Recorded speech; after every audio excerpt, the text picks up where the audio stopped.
একসময় উন্নত নিরাপদ জীবনের প্রত্যাশায় যারা নিজ দেশ ছেড়ে আশ্রয় নিয়েছিলেন যুক্তরাষ্ট্রে, তাদের কাছে আমেরিকা হয়ে উঠেছিল সবচেয়ে বড় মানবতার বাতিঘর। যুদ্ধ, নিপীড়ন কিংবা রাজনৈতিক সংকটে যারা নিজ ভূমে পরবাসী হয়ে পড়েছিলেন, তাদের জন্য এই দেশটি ছিল আশ্রয়ের আরেক নাম।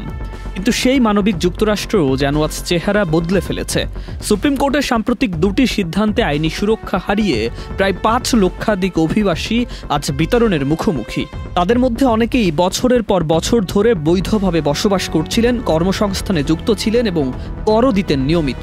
হিউম্যানিটেরিয়ান প্যারোল ও টেম্পোরারি প্রোটেক্টেড স্ট্যাটাস TPS কর্মসূচির আওতায় যারা বৈধভাবে যুক্তরাষ্ট্রে ছিলেন, সুপ্রিম কোর্টের একরাশ নির্বাক রায়ে তাদের অনেকেই আজ বিতরণযোগ্য। আদালতের এই সিদ্ধান্তে নেই কোনো যুক্তি, নেই বিচারকদের ব্যাখ্যাও, আছে কেবল একটি কঠোর সই। শেকড় থেকে শিখরে। বিশেষ করে কিউবা, ভেনিজুয়েলার অভিবাসীরা সবচেয়ে বেশি ঝুঁকির মুখে, যাদের নাম, আঙুলের ছাপ ও ব্যক্তিগত তথ্য সরকারের ডেটাবেইজে সংরক্ষিত। তাদের শনাক্ত করা প্রশাসনের জন্য সময়ের ব্যাপার মাত্র। এই সিদ্ধান্তের পেছনে স্পষ্ট হয়ে উঠেছে ডোনাল্ড ট্রাম্পের অভিবাসন বিরোধী রাজনৈতিক কৌশল।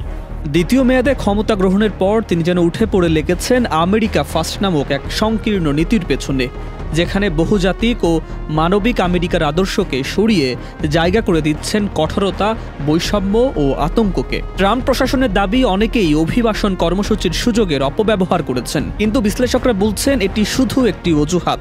মূল উদ্দেশ্য হলো অভিবাসন ইস্যুকে রাজনৈতিক হাতিয়ার হিসেবে ব্যবহার করে জনভীতিকে উস্কে দেয়া। এ রায়ের পর থেকেই অভিবাসীদের মধ্যে শুরু হয়েছে চরম আতঙ্ক।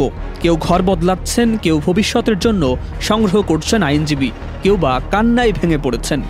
আমরা কি এমন এক পৃথিবী করছি যেখানে মানবিকতা কেবলমাত্র বক্তৃতার বিষয় হয়ে দাঁড়াবে, যেখানে রাষ্ট্র নামক যন্ত্র কাঁদতে থাকা শিশুর মুখের দিকে তাকিয়ে বলবে তোমার থাকার অধিকার নেই?